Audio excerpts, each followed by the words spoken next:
Okay दोस्तों, तो आज की इस वीडियो में हम बात करने वाले हैं काइनमास्टर प्रो वर्जन के ऊपर कि हम किस तरीके से काइनमास्टर का latest pro version without watermark download कर सकते हैं। तो अगर आप लोग भी डाउनलोड करना चाहते हो तो इस वीडियो को लास्ट तक देखते रहिए। अस्सलाम वालेकुम गाइस, मैं हूं असद और आप देख रहे यूनिक फैक्ट्स। दोस्तों, आप में से अक्सर लोग मुझे ये मैसेज करते रहते हैं और ये सवाल पूछते रहते हैं कि भाई आप कौन सा एडिटर यूज़ करते हो अपनी वीडियो एडिटिंग के लिए।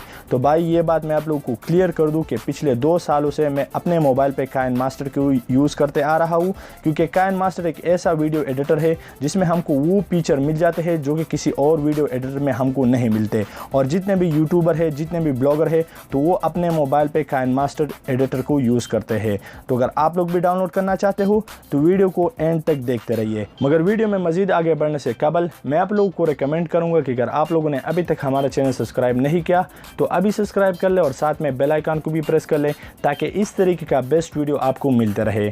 तो बिना टाइम वेस्ट किए वीडियो शुरू करते हैं। तो सबसे पहले आप लोगों ने इस वीडियो का डिस्क्रिप्शन खोल देना है। वहाँ पर आप लोगों को एक गूगल ड्राइव का लिंक मिल जाएगा जिस पे आप क्लिक करके काइनमास्टर का लेटेस्ट प्रो वर्जन डाउनलोड कर सकते हैं, या फिर आप मुझे व्हाट्सएप पे मैसेज भी कर सकते हैं। डिस्क्रिप्शन में मेरा नंबर भी है और आप इसी लिंक पर क्लिक करके काइनमास्टर का लेटेस्ट प्रो वर्जन डाउनलोड कर सकते हैं। तो बस यार, आज के लिए बस इतना ही। आई होप कि आज की वीडियो आप लोगों को पसंद आई होगी। अगर पसंद आई है तो लाइक कीजिए, इस वीडियो को अपने दोस्तों के साथ शेयर कीजिए। कोई भी मसला हो, कोई भी सजेशन हो तो आप कमेंट करके पूछ सकते हैं और मैं आपसे अगली वीडियो में मिलता हूँ। तब तक के लिए बाय।